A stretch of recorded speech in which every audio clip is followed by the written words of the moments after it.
This is a demonstration of gait analysis using the PACER performance system. I have already recorded a trial. This is a running trial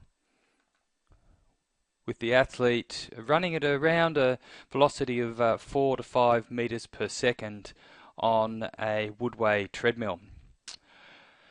I can plot the center of pressure in the anterior-posterior direction and also in the medial-lateral direction.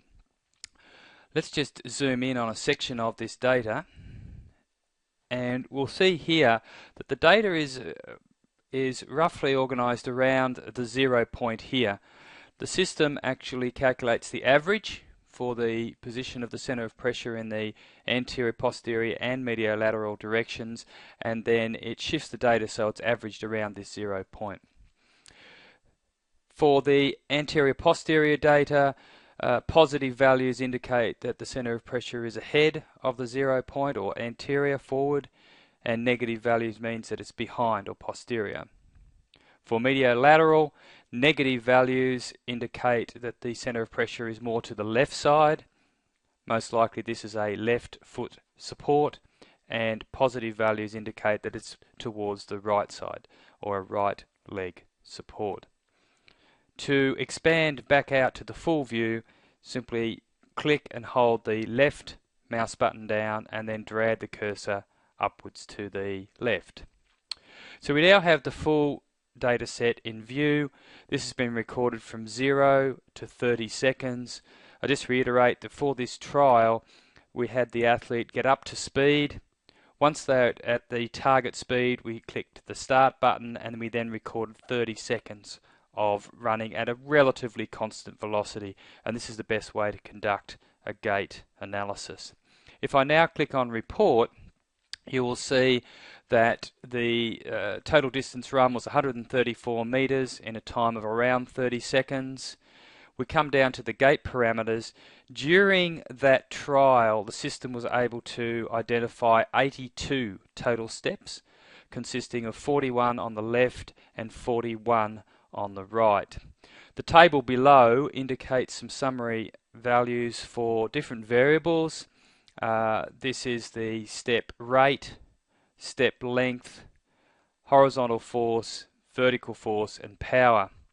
And the average for both left and right are displayed, and then the average just for the left, the average just for the right, and then the ratio between the two. So as we can see, this is an athlete with no known issues with the lower limbs, no asymmetries, and this is reflected in the results where all of the ratios are very, very close to 1. The overall symmetry index is the average of all of the ratios for each for the variables, and you can see once again it's essentially 1, so a very symmetrical gait. If we go back to the gait plot now, I'll just point out this threshold for flight. Threshold for flight is the value which is used by the system to determine whether the athlete is in contact with the deck of the treadmill or they are in fact in flight.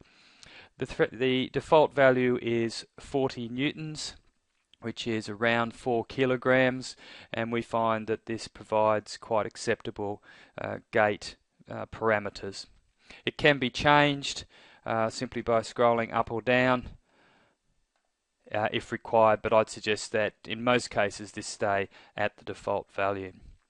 Now, it is possible to zoom in and just look at a particular section of the trial. So let's just analyze the time period from 10 to 15 seconds. So hold down the left mouse button and drag over the section of data that you wish to zoom in on, and then just release the left mouse button. If we then click on report, you'll see that the system now identifies a total of 43 steps consisting of 22 left and 21 right. Once again, the values for symmetry are very, very close here. Horizontal force 0.88, slight difference there. I would be looking for a difference of around 15%. So in other words, a ratio of higher than 1.15 or lower than 0.85 before we were seeing something which was clinically meaningful. Symmetry index is not too bad at 0.94. In reality, a time period of only 15 seconds that we've zoomed in on is probably too short to get a representative analysis of their gait. The time period, the longer it is, the more representative it will be, because of course gait will vary from step to step, and so taking over a longer time period such as 30 seconds or more will give more representative data. So I wouldn't put too much stead in this value here of 0.94. It's not that much different from 1 anyway, but of course when we go back to gait, to zoom out, hold down the left mouse button and sweep upwards to the left. That zooms out over the whole data series. If we click on report there, we see that looking over the whole 30 seconds that we do have very, very symmetrical gait being determined there by the system. And so that is the analysis of, in this case, a running gait over a 30-second period.